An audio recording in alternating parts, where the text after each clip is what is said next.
একটু শুনুন ভাই। এই ছেলে, ওই শোনা তো,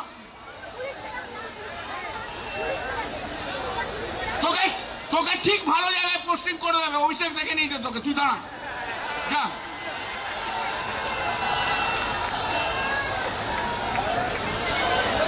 তো আমাদের টার্গেটটা কোথায়? আমাদের টার্গেট ভারতীয় জনতা পার্টি, আমাদের টার্গেট। মনে রাখবেন একটা কথা, শুভেন্দু অধিকারী যতবার তীর ঘোরানোর চেষ্টা করছে, আমরা তত তীর ঘুরিয়ে দিচ্ছি।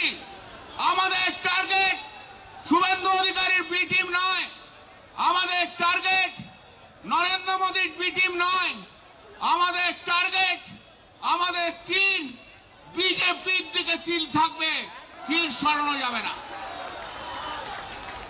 লড়াইটা কিন্তু বিজেপির সঙ্গে, মনে রাখবেন। এই লড়াইটা জিততে হলে বিজেপিকে হারাতে হবে। দেখেছেন তো কালকে দিল্লিতে ককরোচ জনতা পার্টির এমন আন্দোলন করেছে, প্রধানমন্ত্রী নরেন্দ্র মোদী 2 ঘন্টা ধরে পার্লামেন্টের মধ্যে আটকে ছিল।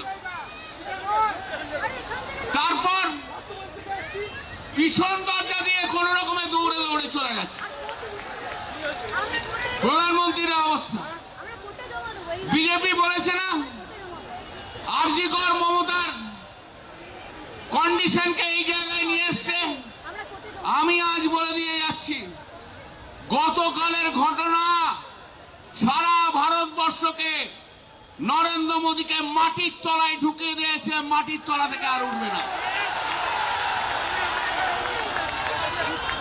এবার যখন নির্বাচন হবে 100খানা সিটও ভারতীয় জনতা পার্টি পাবে না, লিখে রাখুন। কিন্তু আমাদের সব বাধা ঠেলে, সব অতিক্রম করে সমস্ত কর্মীদের একসঙ্গে থেকে মমতা বন্দ্যোপাধ্যায়ের ছবিকে মাথায় রেখে আগামী দিনে ইঞ্চি ইঞ্চি লড়াই এই পশ্চিম বাংলার মাটিতে করতে হবে। করবেন তো? লড়াই করবেন তো? এই লড়াই করবেন তো? লড়াই করবেন তো? শুনে রাখুন, বিজেপিতে কোনো ভদ্রলোকের জায়গা নেই, ভদ্রলোক নেই। বিজেপিতে কতগুলো গুন্ডা কাডার আছে। মমতা ব্যানার্জি জিন্দাবাদ, মমতা ব্যানার্জি জিন্দাবাদ, মমতা ব্যানার্জি জিন্দাবাদ, মমতা ব্যানার্জি জিন্দাবাদ, মমতা ব্যানার্জি জিন্দাবাদ, মমতা ব্যানার্জি জিন্দাবাদ, ममता बनर्जी जिंदाबाद। देश की नेत्री कैसी है?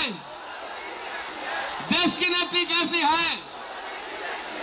देखे देखे जा रहे शुभेंदु, देखे जा रहे शुभेंदु, देखे जा रहे शुभेंदु, देखे जा रहे शुभेंदु, देखे जा रहे शुभेंदु, देखे जा रहे शुभेंदु, देखे जा रहे बालिश सेना, देखे जा रहे कौतल सुदीप, देखे जा रहे कौतल सुदीप, देखे जा रहे कौतल सुदीप, देखे जा रहे बुढ़ो भाम सुदीप बंदोपाध्याय।